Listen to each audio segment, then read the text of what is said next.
It's Rusty Diamond, motherfucker.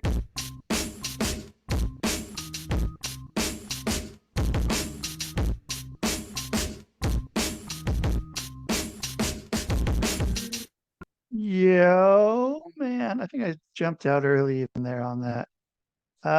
Boom, it's Rusty. What's up, everyone? Welcome to the public access podcast here today. It has been a bit. I think it's been almost not quite a week. It's been a little bit, but here we are. And I think we have one Friday, and then tomorrow have the Thinking Man's Pro Wrestling podcast, possibly another podcast down the pipeline in the works. So everything's kind of going away here. It's a lot less bare, a lot more bare here. So yeah, pretty soon it's just gonna be this camera and these two lights in here. So yeah, welcome everybody. My name is Rusty Diamond. I'm your host, and today I'm bringing back a guest because I like to do that, especially guests that I like. And so I'm going to bring on a special guest that I'm bringing back because I enjoyed my first conversation. So here's my special guest right here, right now. And my special guest is Aya Hojadova. There she is. How are you today? I am well, Rusty. How are you? I am well too. We we were talking about that before. So, that's that'll be a little uh, Easter egg for something later, I guess, maybe. But yeah, so I mean, yeah, it's been kind of a wild time here in the because I don't know when we last. I guess it was probably 3 months ago. It was usually what I shoot for last time you were on here. It Um, feels really, I mean, sounds about right, actually. Yeah, August, I think, may have been early yeah, August, I think. yeah, Yeah. probably sometime around there. And so, yeah, it's good to I'm gonna be shaking. So hopefully you'll be talking when I'm shaking or I kick the stand here that it's on. It's not If you not need the me to most shake, stable. I am, I yeah, can it's the join you. I can join the dance. party.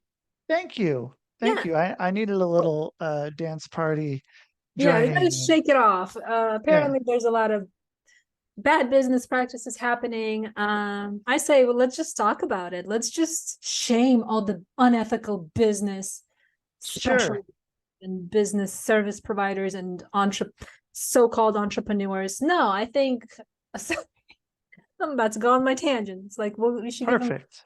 context. So without going into a lot of detail and also maintain confidentiality, um, what's happening is, my clients hired a service provider to complete work, um, and they got paid for the full amount for the work that they claimed they completed back in February.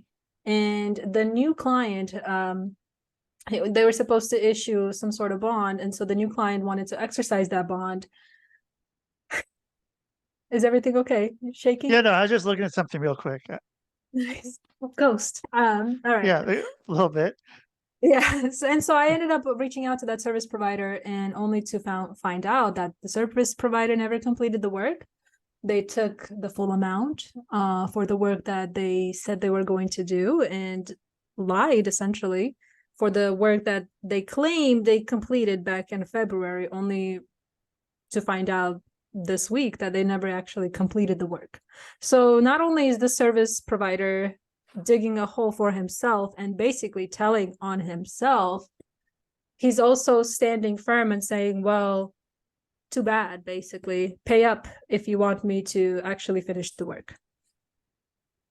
Oh, and pay on Yeah. top of that On top extra. of what he was supposed to get paid to do, which he claimed he did back in February, and he did not complete at all. So that's where we're So at, and I'm very frustrated with the unethical business owners. How did you find out? I'm sorry. So I actually ended up representing both sides. And so the again, without trying to go in a lot of detail, I found out because the new client that actually wanted to exercise the bond that was included with the service. Yeah. We reached out to that service provider earlier this week, and the service provider said there is no bond because we never completed the work. Wait, what? But you said Oh, there was going to be a bond because the work was completed. You should have issued the bond. You see? So somehow, he basically just took advantage of all parties involved, lied to everybody that the work was completed back in February, only to now say, never completed the work, but I got paid for everything. 8 or 9 months later. 8 or 9 months later, yeah. And Yeah. so you get to be the mediator through this. I mean, I'm the what realtor. are you? Yeah. I'm sorry. What would you say? I'm the realtor, so yes. So Yeah. what'd you tell your client?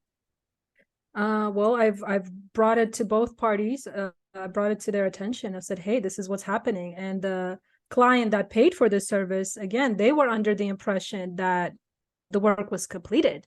So was the other side. The other client was also under the impression that the work was completed. I was under the impression the work was completed. Our entire office was under the impression the work was completed. There is an email proof saying there is from the vendor saying the work was completed, only to find out 9 months later, the work was never completed. Whoa. Yeah. So we don't know where we're at. Maybe in the next podcast episode, tune in to the next Rusty Diamond episode. Hopefully I'll have better updates for you then. But yeah, right now it's just we're trying to get to the bottom of it and seek justice. And because yeah, that's just very unethical. Why would you take money for the full amount of the work that you claim you completed and actually not complete the work?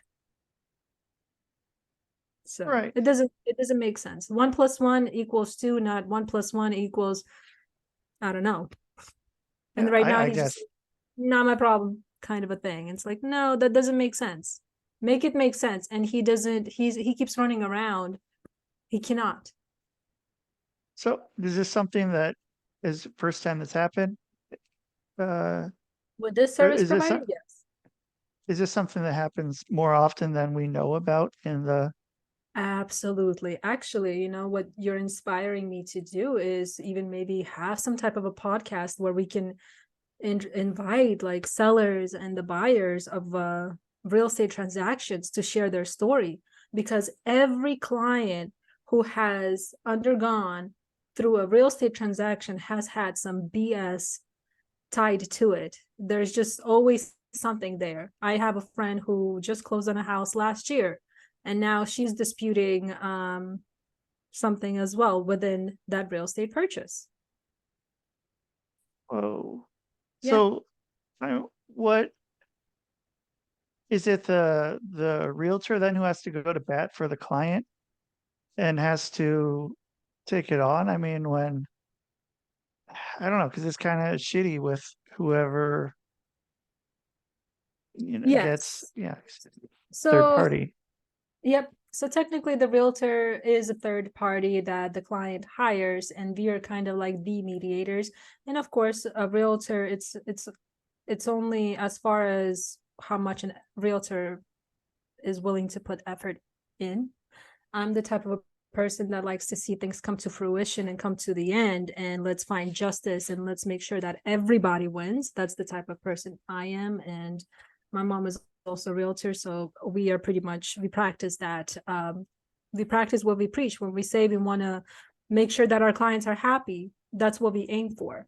Satisfaction guaranteed. So, you know, when our clients are unhappy, we take that on to ourselves and let's find a solution. Let's come up and see how we can remedy the problem. I've also seen other agents who just kind of, not my problem, not my business, bye. So again, it's very crucial with who you do business with. I'm not poo-pooing on realtors at all. It's just, it's very important for the client, for the buyer or the seller to really interview the realtor that they're working with, because the realtor is the one who has all the resources and the networks, and it's up to the realtor to do all the due diligence. It is up to the realtor to do the research so that the transaction comes to close, but also after the transaction is closed, if cases like this happen, they can continuously keep working on the better on behalf of the client. And how does a client's, is there like so I was looking about this with landlords. Is there some sort of rating system where they can rate the realtor about, to be able to see, you know, something like that, like to be able to see like who they've worked with and what kind of feedback people have? See, it's challenging, just because it all goes down to marketing. It really does. And just because a realtor is great at marketing doesn't mean, and they might be really great at marketing. When I say they're great at marketing, meaning like, let's say you and I did a transaction, I can hunt you down and say, hey Rusty, make sure that you leave me a review, make sure that it's five stars, please, you know. Yeah. And so you just never know if these are authentic reviews or not. Again, it depends on their marketing. You may see billboards of realtors or even attorneys, right? Like I'm sure when you drive by, you see those big billboards. Yeah. A lot of times people don't even think to, oh, let me check the reviews. They assume, oh, since it's a big billboard, they're the big company, they're the only ones, and so they just automatically go to them, not realizing that they're actually going to somebody who has made a lot of money, who has a lot of money, but that doesn't mean how they made that money was ethical. We actually Right. have an agency, which shall be nameless. We're not going to include them here, but that person is actually very well known within the community, where he takes advantage of other agents. He takes like more than half of their fee, all for the advertising. And but if you were to drive around, you would think like, wow, this guy is great because he's been in the business for XY amount of years. He can Yeah. sell my home, or he can do this and that. When in reality, it's just he just has the big bucks because he's taking advantage of the agents behind the scenes without your knowledge. So And it's it's almost like a double-edged sword. As a client, you should definitely do your due diligence, do the reviews, of course, but also invite the agents and interview them.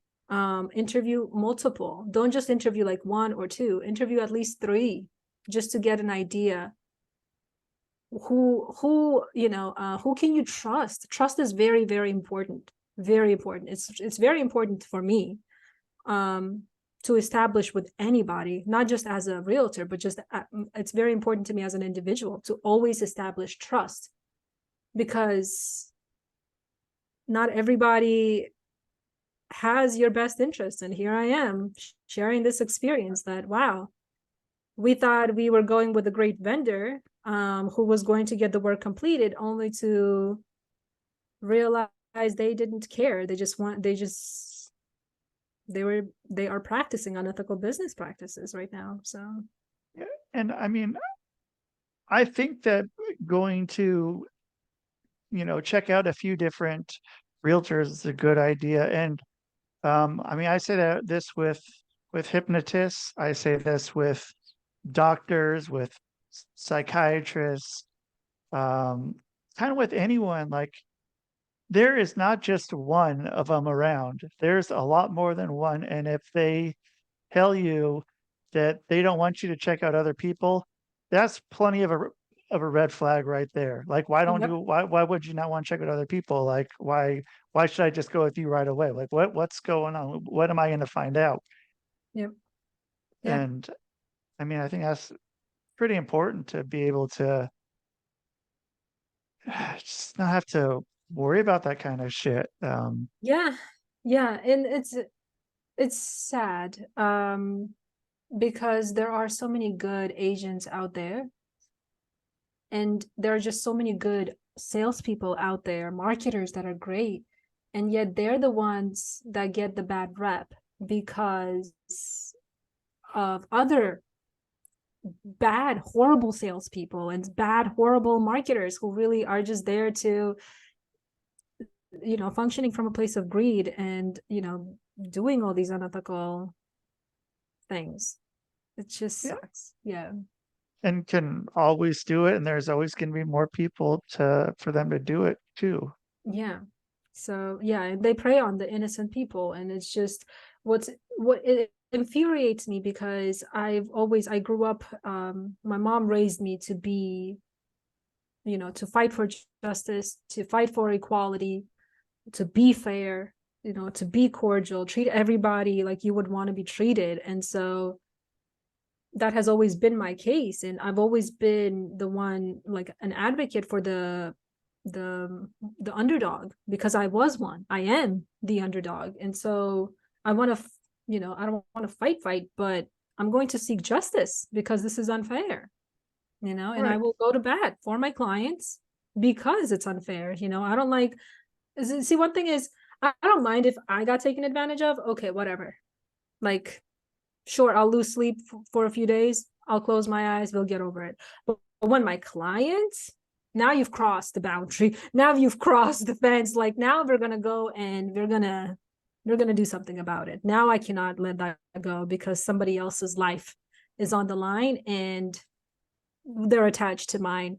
Now I'm going to go and actually get things done. I can't just like put it to rest. So that's why it bothers me. Yeah. And I mean, your name and your word is worth a lot too. And I mean, that's someone messing with that unfairly. And yeah, that's pretty messed up. And so so how did your client react, I guess is my question.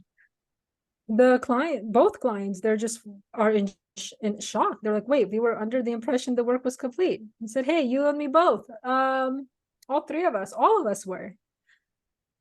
So yeah, we're just in awe. We're gonna have to seek legal guidance. Yeah, we're going to the attorneys now. And so, yeah, I mean, it sucks when it gets to that point, and it's like, what else can you do though? And there has to be some sort of help. At this point, he's aware.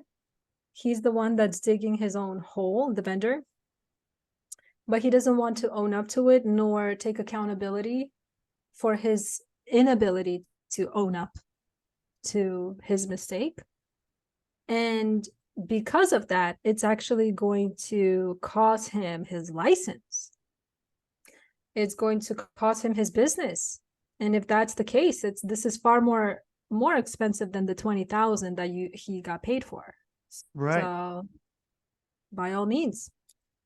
And I'm also a very determined human being. And when I say I'm going to go after you because people like you don't deserve to service, you don't even deserve to be in the business service because of the fact that you are unable to finish the work, and you're actually going and scheming people and charging people the large amounts of money. We're not talking about $200, and $200 is a lot of money. We're talking about $20,000 here. And if you're just not even going to own up to it as a business owner, you do not deserve to be a business owner, because you cannot remedy your own mistake. You cannot own up to it. You cannot take accountability for it. You do not deserve to be in the business. Because what really continues to dawn on me is, how many other people has he done this to? Right. And how many will he continue to? So the buck ends here, and I'm going to make sure it comes to the finish. At least I'll do my best to at least have my voice heard. And that is far more powerful than having it just kind of brushed under the rug, so. And I'd want my realtor to do that.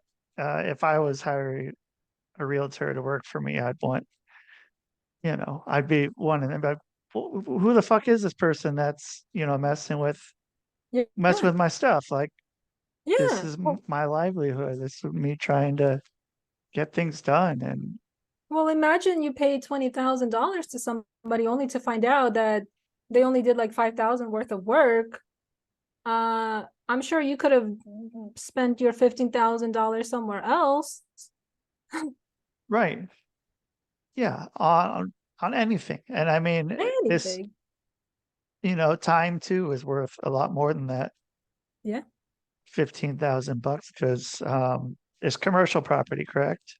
This was a residential. Oh, it's residential. This Okay. was a residential transaction that I got, that I was a part of. And My one yeah. and last. Yeah, I was gonna say I thought you were commercial. Yeah, my first and my last. Yep. Okay. Yeah, this was supposed to be a commercial transaction, but the client ended up falling in love with the residential property, which is kind of being practiced as commercial, kind of. Yeah, it's interesting how this transaction kind of worked out. It's just was a very interesting transaction. Yeah, trying my best to keep it confidential. Yeah, and sometimes that gets difficult. Very difficult, yeah. And so then, what what kind of timeline is that then? I mean, is it going to be like, is the client then just kind of sitting around then until, Well, you know, we're in the middle of the week, so it's only been 2 days. So right now, all we can do is just kind of wait and see. Yeah, so it's still an ongoing issue, that's for sure. So there's no end yet. We're still trying to find a solution to remedy this situation. yeah. Mhm. And so, uh, I'm, I mean, so, I mean, is this talked about anywhere before? Anywhere? Is this like sort of, is this, I mean, You get are there, special treatment. Is that what? what you're talking about? What do you mean by is this being talked about? Well, so like, are there articles online about this kind of stuff happening, or or is it kind of able to be swept under the rug for the most part? Again, because there's a lot of confidentiality, a lot of it is all between in-house. It's all stays inside. In-house meaning it all stays within the brokerage, within real estate. But yeah, there's, if you just even talk to homeowners, I'm sure they can share stories. Yeah, I've yet to meet anybody who has had like a very smooth transaction. And part of it is, that's the reason why we have realtors and real estate agents, is we are the mediators, because sellers want to sell for a high price, buyers want to buy at a low price. Where can we meet, right? In the middle. And that's where the agents come in to negotiate that, because sellers want it super high, even though realistically speaking, that's way too high. The buyers want it very low. Realistically speaking, that's way too low. Like you can't even afford it, like it's Yeah, unrealistic in this market. And so we're the ones kind of having to educate, communicate, negotiate, do the research, a lot of back end. And so even to this day, like before I was a realtor, I used to have this assumption, and I know a lot of people do too. Oh, realtors don't do anything. They just collect their commission and that's it. Actually, there's a lot of behind the scenes work that clients do not see. And part of it is, again, it goes back to confidentiality, right? And the due diligence of the agent. How is the agent communicating and staying in touch and staying on top of the transaction matters. I invite you, Rusty, as well as your audience, to even go on Facebook groups, look up real estate stories, I'm sure, real estate groups. You will see a lot of stories from other agents where they will say like, hey, I went into this transaction, I represented the buyer, the seller's agent was never responsive, blah blah blah, like up until the closing. They tried to do the final walkthrough, there was this and that, the ball was dropped. There's a lot of horror stories even among agents. So again, it very much matters who you hire, who you do business with. So if you have a podcast talking about it, you wouldn't have a hard time finding guests. I don't think so. Now that I think about it, I don't think so. The question is, I'm going to have to run this by my broker because, again, it goes back to how much can I share without breaching the confidentiality aspect. Yeah. Well, so, with the guests, would they be able to kind of say whatever, though? They could. If you're just on there that's true. Yeah, I could facilitate. Yeah. You don't have to tell any stories. You can just be there to, facilitate and give your points of view. And like you were saying, if there's Facebook groups full of people with bad stories, those are people who would obviously love to have a platform to get their whole story out at once. Yeah. And especially with a realtor who does podcasts already. Seems like it could be. Sounds like we're onto something, Rusty. You're just giving me ideas. Okay, I'm gonna write that down. It was your idea. I'm just reiterating it to you. You just inspired you came up with it. You just inspired it. I could take that. I could take the inspiration part of it. I'll credit it a little bit to myself. Okay. Yeah. I'll feel okay. Yeah. But I think that would be great. Just as far as getting the story out there, because like you were saying, I assume that it's probably they're gonna want to do, like you said, everything in house to avoid any sort of litigation and their names being public, that they were in some sort of court case about what happened. And they're going to want to try to do everything and settle out of court much as they can with that to keep their image a certain way. Yep. And so I assume that there's a lot have been hidden, and a lot of people maybe just kind of feel helpless. And yes. And the thing is, they feel helpless. I think part of it is ashamed that how could I be this stupid that I missed it, And a lot of times it's not the client's fault. It's not the buyer or it's not the seller. It's the lack of education coming from the agent. It's the lack of communication coming even from the lender sometimes. Actually, I had a story. This is great story to share if you want me to. Please. So my mom, like as I mentioned, my mom's a realtor as well. So she only does residential. I only do commercial, love commercial. And she had a client, or a prospect, I guess, who was buying a home in a city that's about an hour away from Charleston. And this client asked her for a lender. So she connected her to the lender. And the lender found out that this client was actually already working with another agent. My mom backed off and she's like, all right, well, since you have a buyer's agency agreement with another agent, I'm going to respect that.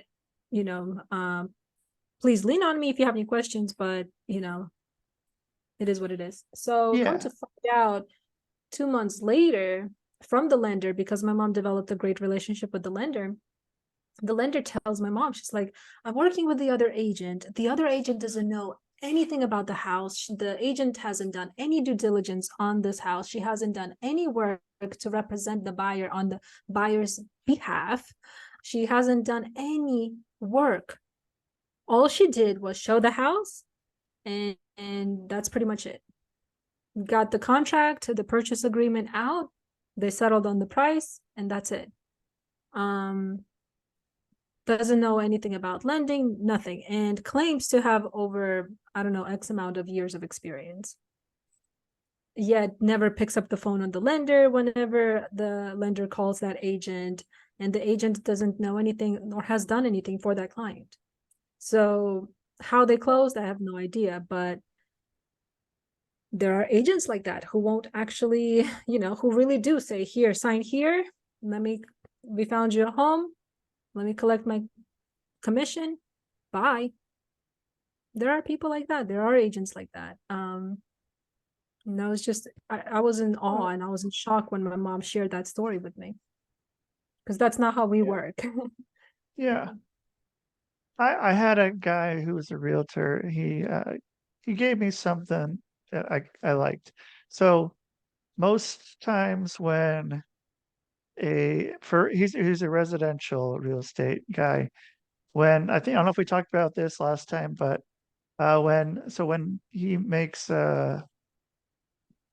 finds someone a house and then they go in it and buy it, at the end, instead of like getting a gift of a bottle of wine, which is kind of customary for it, he goes and buys them um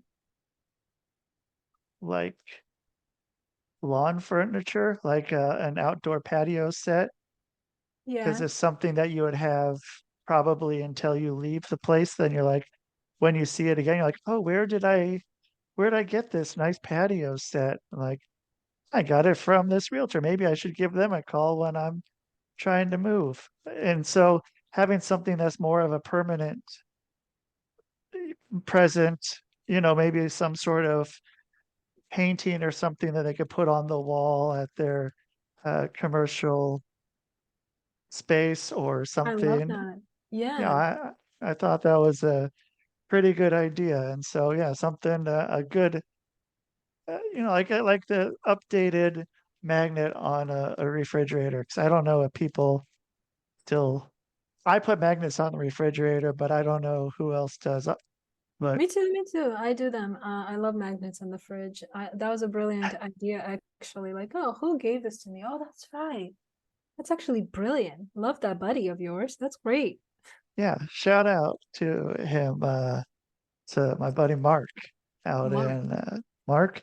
Uh, he lives in Oregon, All right. and yeah, so shout out to him. So if you're Mm-hmm. needing any house stuff in there, Mark Akey, Akey. I'm Yep. gonna put that out there. So shout Oh, out to him on your yeah. podcast here. So, but yeah, I that just kind of blew my mind when I heard it, and it stuck with me. And I think any kind of sales, I think it's a good idea because yeah, I mean the bottle of wine is something that is just so synonymous with selling the property that like Yeah. you drink And that right away. it's almost like you're assuming they drink when you don't know. Maybe they're Right. recovering alcoholic. Now you've just offended them. Yeah. And like, what do I do with Um, this? yeah, cultural as well. Again, offending them because, like, I know Muslims, they don't drink. Right. So yeah, so I try not to get alcohol if I don't actually know the client well enough. Yeah, so that's a Yeah. great approach. So Yeah. I'm not sure what a good thing would be to have for a commercial space, a good something lasting. Um, oh, yeah, I was talking to my business partner about that. I was just like, what do you think we should get our clients? And he's just like, the fact that we got him a really good deal and now he gets to make money off of this deal, I think that's good enough. It's like, that's a good point. that's a good point. That's a good gift, if we can make our clients wealthy with their purchase, I think that yeah, that's more than we can give with a wine or even dinner, you know. Right. So And so then I mean, how much is return customers? Because I mean, as far as like a percentage of your clients, I mean, is it come around enough that people are, or do you have people that are just always buying more and more spaces that come back sooner, or like when someone leaves, like is it a retention kind of a Yeah. gig, like a business, or is it It always depends. new? It depends on who the client is. So investors, they definitely are always on the lookout for good deals. If these are business owners, it depends on the business growth of the current environment of their business. So if they're continuously growing, then yes, they definitely want to buy more or even lease more. So it all depends. It all depends on the individual, and it depends on the client, on who we are serving. We have this client who is an investor, who invests in retail and industrial, and he's continuously looking for properties that have a lot of upside. So he can come in and fix up the retail center, and either look at the leases within the retail center, and see if there's any upside within the leases as well. So there's different types of lease terms within retail, but also within industrial as well. And those are gross lease, modified lease, and triple net leases. And so they're all kind of different and beneficial to each party. So triple net leases are far more attractive to an investor and a landlord rather than to a tenant slash business owner. Whereas gross lease or a modified lease, they're more attractive to the tenant slash business owner, not so much to the landlord, or the investor, I mean. So I can break down what each means if you want me to go in depth and actually give you an Well, you education. should Leases. now. Yeah. Yeah, Yes. yeah. Okay. I feel like I don't want to bore anybody. But I love this. I love my life. I love my job. So, but triple nets, what that is basically you have a base rent that you're renting out, the space that you're renting out, plus the taxes, insurance, as well as the common area maintenance. All of that is also paid by the tenant. So the landlord just gets paid, essentially. Right. So yeah, that's why it's attractive to the landlord slash investor. Modified, actually, let's go with gross lease. Gross lease is just basically, it's a base rent, and in that base rent, it includes portion of the tax already. It includes the insurance and the CAM charges, the common area maintenance charges. Modified gross lease is a little bit modified, right? Like just what it says. So maybe you'll have that base rent, and maybe the tenant also just has to pay either taxes or either insurance or common area maintenance. So it's just like one of those. So triple nets are far more attractive if they're representing the buyer to oh, sorry. I guess triple nets are attractive because the investor can come in and actually convert the gross lease term to triple nets. So the gross lease, when they see like, okay, so a client is, the tenant is paying, let's just say $700. If the buyer slash investor comes in and sees that they can switch that 700 into maybe 1,000 and still get that triple net charges, which would be additional 300 maybe dollars, covering all the other net, the taxes, the insurance, and the common area maintenance. Now they're making almost what, $500 more than they would on a gross lease. Do you see the Yeah. difference? And now imagine if there are 7 tenants or 10, 15, if it's a big shopping center. So Making a lot of money then. yep. Yes.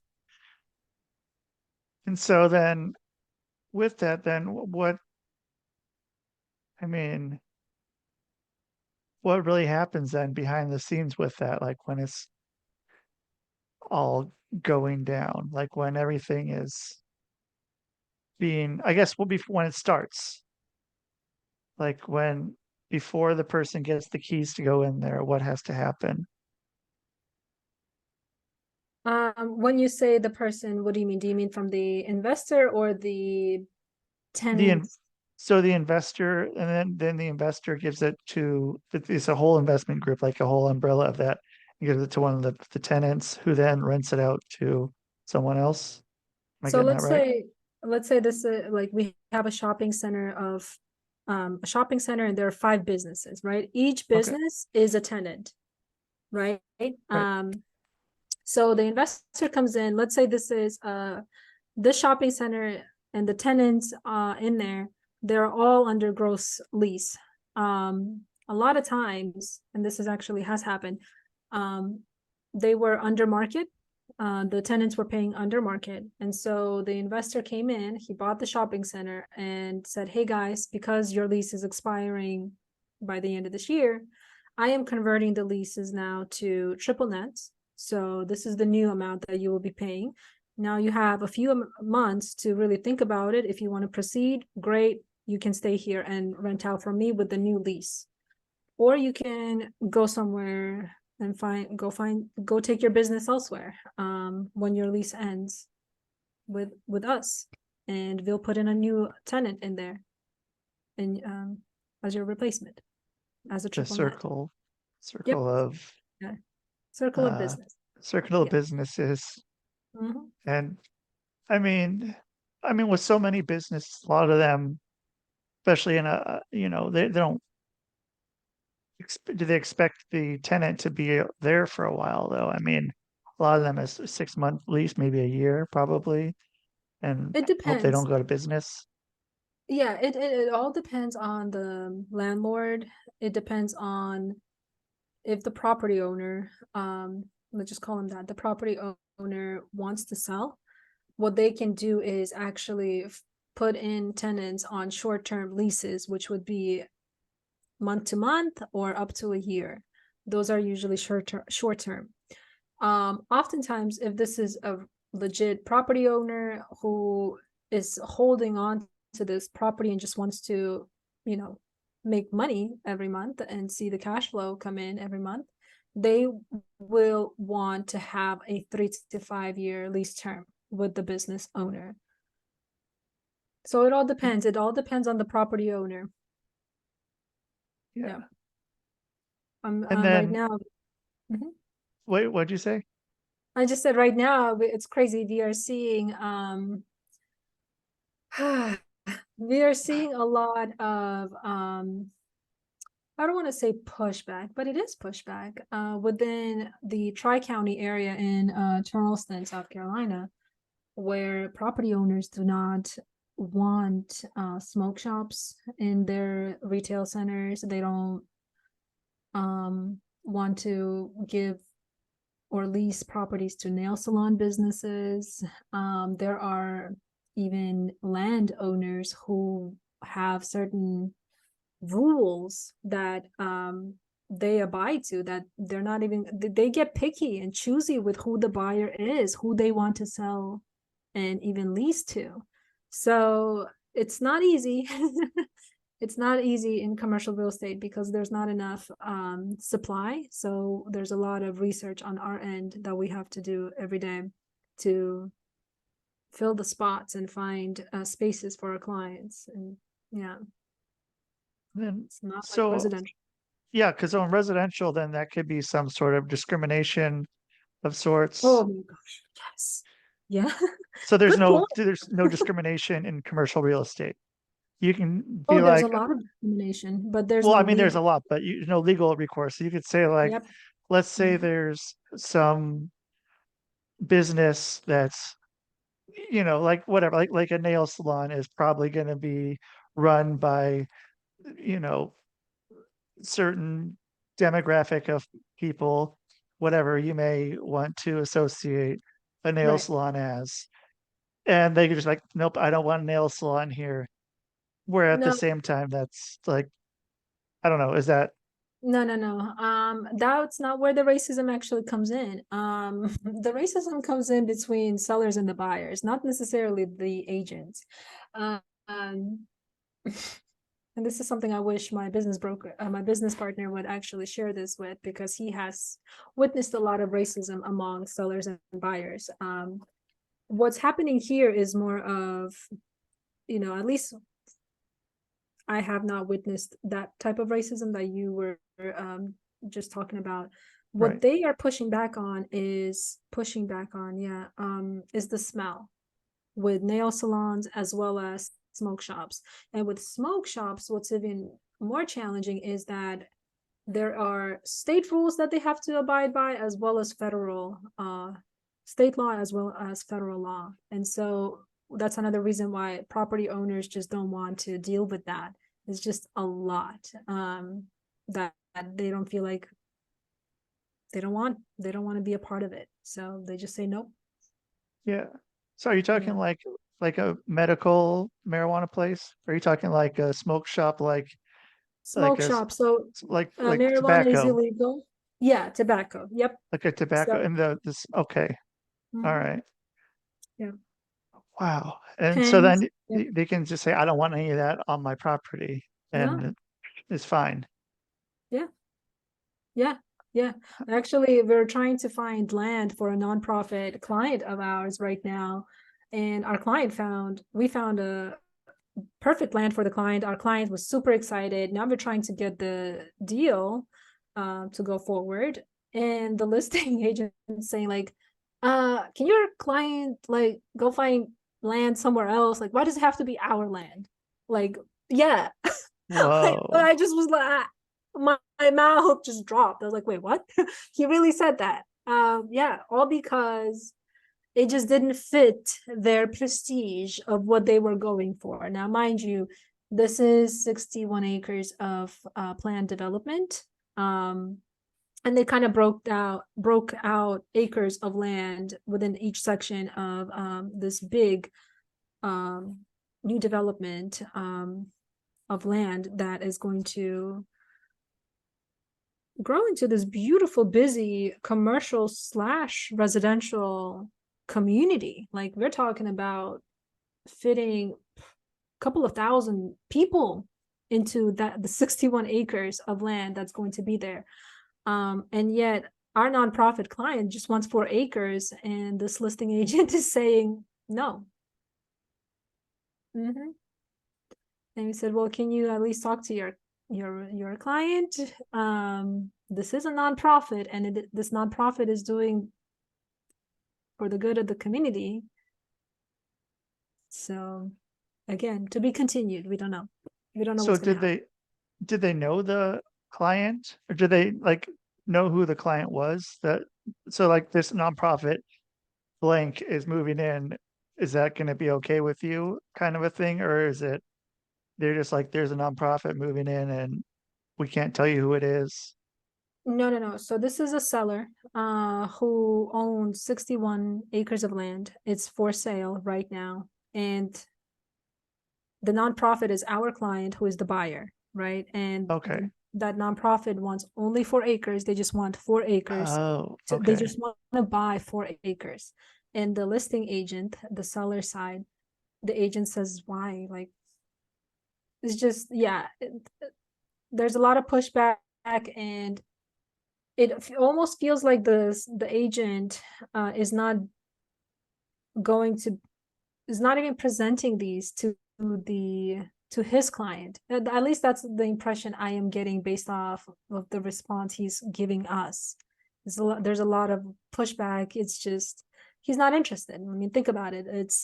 You've got maybe $1.5 million for a couple of acres versus somebody who's interested in buying, let's say, just even 10 acres. Now you've got more than 5 million.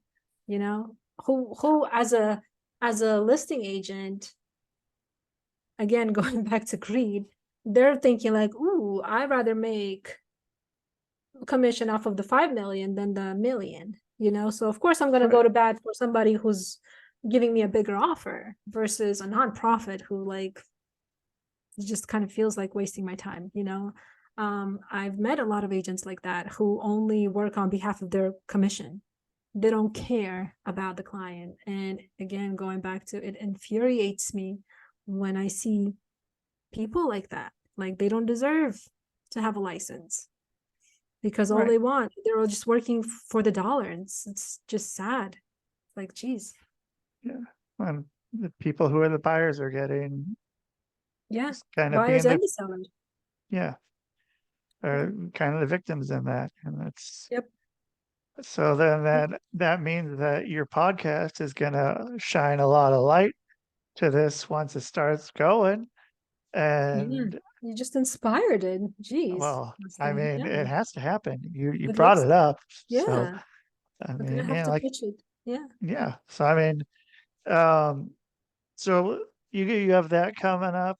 Anything else you got coming up or coming out right now, or that people can find you to check out what you're doing, to work with you, etc.? Yeah, you can find me on all social media platforms under Aya Hodra most of the time. And if if I can help with anything, I'm happy to. Hope I would love to see this podcast come to life. So let's see. Let's get that going. I mean, all you need is Spotify for podcasters, and you can do it right while you're doing it right now. Okay. Uh, Sold. yeah, all you have to, yeah, you're done. You got All it. right. So Okay, great. Now I'm gonna do it tomorrow now. yeah, I mean, now it's there. So, Aya, thank you so much for being on, and we'll get you back here uh January, February, somewhere in there. We'll get you back for number 3. All right. Hopefully I'll have better news for you this time, the next year. Hopefully I will too. To a happy new year. Yes. Thank you so much, Misty. You're very welcome. All right. All right, that's Aya Hojadova. So you guys hit her up. That's what you got for realtors, like, or anyone. And they say, don't worry about looking for somebody else. Look for somebody else. Check someone out like her. So do that. Thank you everyone for listening here to the Public Access Podcast, the podcast. I'm your host, Rusty Diamond, and that is the show. Man, boom.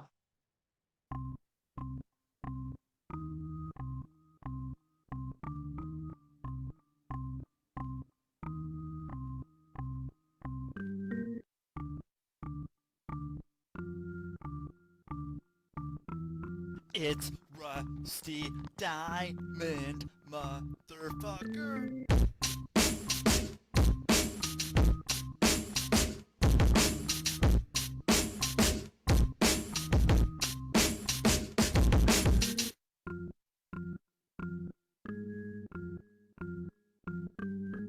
It's Rusty Diamond, motherfucker.